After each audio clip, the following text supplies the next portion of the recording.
Welcome to today's Explainer. We're diving right into the Change Architect Academy, or TCAA for short. We're going to explore exactly how they, along with their broader Atlas infrastructure over at ngoarchitect.com, are literally rewiring how professional development works for NGOs and humanitarian workers. So, let's kick things off with a pretty critical question. Because look, in the high-stakes world of humanitarian work, simply clicking through a few slides or watching a video module, that's just not enough to guarantee safety, digital security, or legal compliance anymore. When organizations are handling highly sensitive field data or trying to navigate really strict donor requirements, they need actual proof of capability, not just a generic certificate saying someone you know showed up. To understand how TCAA actually solves this problem, we're going to follow this quick roadmap. First, moving beyond consuming information. Then, the anatomy of a pathway. We'll tour 3 key portfolios: responsible AI, program quality, and organization integrity. And finally, we'll unpack the verification boundary. Let's get into it. Section 1.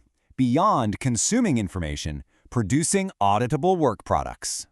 The crucial point here is embedded right in their core philosophy. Learners aren't just sitting back and memorizing theory. They actually have to build the exact registers, safeguards, and incident routes that their organizations are going to use out in the real world.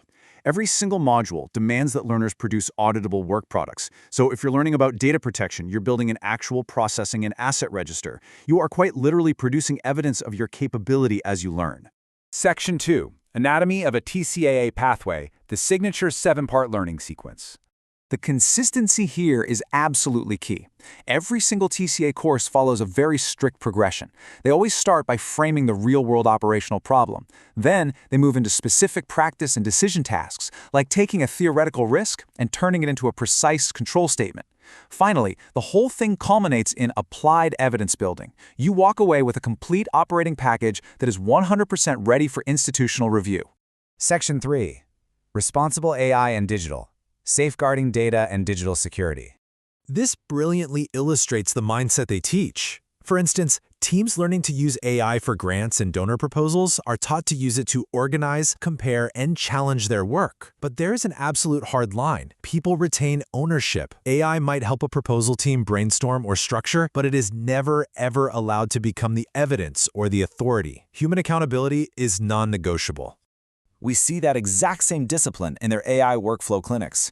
Here, humanitarian teams aren't just messing around with chatbots. They're mapping out actual current workflows. They assign specific human roles, they set up stop authorities, and they run reversible pilots. They test realistic and even adversarial cases before ever making an evidence-based decision on whether to adopt, restrict, or pause a new AI tool. It's a real game changer for digital safety. Because of that intense focus on production, instead of ending with some simple multiple-choice quiz, learners walk away with concrete, auditable work products. We're talking things like a prompt operating procedure that actually controls approved inputs and prohibited behaviors, or an incident response log for handling accidental uploads. This is exactly what we mean when we talk about building real organizational capability. All right, Section 4, Program Quality and Evidence, moving from authorized evidence to bounded findings. Now, when integrating AI into MEAL and reporting, the focus is heavily placed on maintaining a safe use boundary.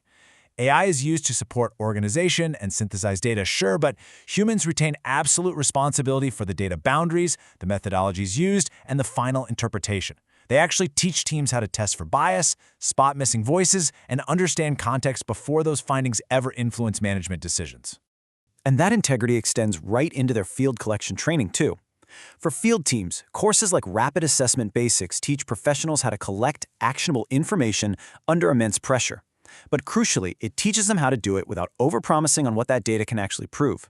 It's all about defining the decision first, naming your access limits, and strictly separating facts from interpretation. Once again, the output is highly tangible. Teams produce synthesis safety checklists and detailed code books complete with exception logs. And you might be wondering, why does an exception log matter? Well, because it ensures that negative cases, translation nuances, and consequential minority views aren't just smoothed over and lost by an algorithm or a rushed analyst. The entire evidence chain remains completely visible. Section 5. Organization Integrity. Building verifiable trust and compliance. This covers absolute fundamental foundations, like safeguarding and protection from sexual exploitation and abuse, or PSEA. The training emphasis here is heavily placed on survivor-centered first responses. It's really about taking a broad, high-level code of conduct and translating it into practical examples, mapping out accessible, confidential referral routes without promising outcomes the organization can't actually control.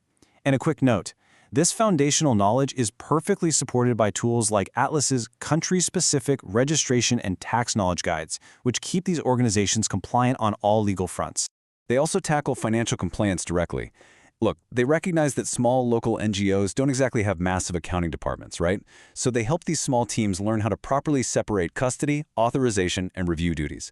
And in situations where staffing is just too tight to perfectly segregate those duties, they teach them how to set up highly visible, auditable compensating controls.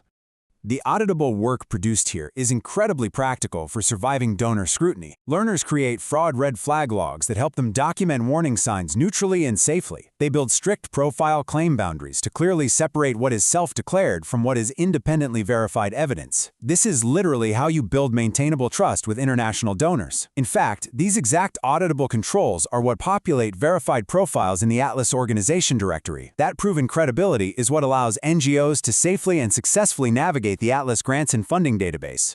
Section 6. The verification boundary, separating presentation from institutional qualification. TTAA draws a very hard, very explicitly stated line here. On the public pathway, anyone can access the learning content. You can read the pages, take self-checks, download starter workbooks, all for free. But interacting with that public side doesn't earn you a credential. To get the actual credential, you must cross the boundary into rigorous institutional review. And once you earn them, these verified credentials plug directly into the Atlas Opportunities Hub, an AI-assisted CV builder, proving your real-world capability directly to future employers. And across that boundary, external qualification demands a lot. It requires independent verification of the learning outcomes, the validity of the marking, the true identity of the learner, and get this, even the competence of the trainer and reviewer themselves. Every single piece of applied work, those incident logs and operating procedures we just talked about, must be sampled, reviewed, and directly mapped back to the learning outcomes. TCAA makes it abundantly clear across all their materials. Simply interacting with a web page, taking a screenshot of a lesson, or finishing a free self-check quiz is never, ever enough to claim compliance in a sensitive humanitarian context. Presenting a screenshot is evidence of a visible experience. That's it. It doesn't prove capability. Which leaves us with this final thought for you to take away today. In an increasingly complex NGO landscape, where donors and partners demand absolute integrity in data, finances, and safeguarding, what kind of proof is your team relying on? Are you resting on passive participation certificates, or are you actually building the auditable evidence required by platforms like Atlas to truly prove your capability?